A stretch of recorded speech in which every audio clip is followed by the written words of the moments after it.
Hə qardaş, deməli Allah bərəkət versin. 240 baş belə damazlıq qoyun çıxıb satdıq. Onun 180'i balalıdır, 180'i. Balalar da qarşısında görsən də qardaş nədir? Allah bərəkət versin. İçində bax 22 belə doğmamış toğlusu var. Heyvana söz yoxdur da qardaş. Yəni heyvanı kim alsa Allah xeyrin versin. Bax biri quzuların anasının hamısı qardaş ikiləməyə boğazdılar. Yəni quzu nə varsa altında gördüyündür qardaş. 5-10 dənə içəridə körpə var. Yəni əmlikdir də onları buraxmırıq. Baba bunlara bax, bunlar hamısı baladır qardaş. 240 baş heyvanın 180 dənə altında bala var. Həm bir 7-8 dənə Allah bərəkət versin. Tumluğu var. Heyvana söz yoxdur qardaş. Kim alsa Allah xeyrin versin. Kim alsa. Görsən də altındakı balalar Allah. Kim alsa sağ canına qismət eləsin.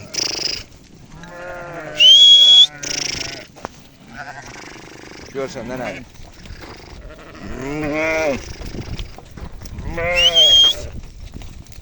Bunun hamısı baladır qardaş.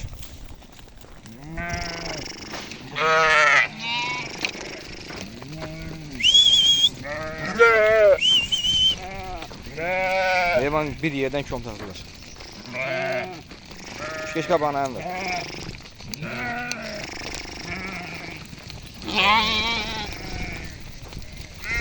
Şimdi heyvanına söz yoktu.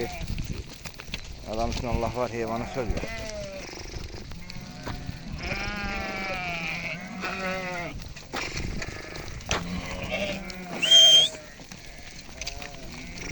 Baba bunun hamısı baladır kardeş.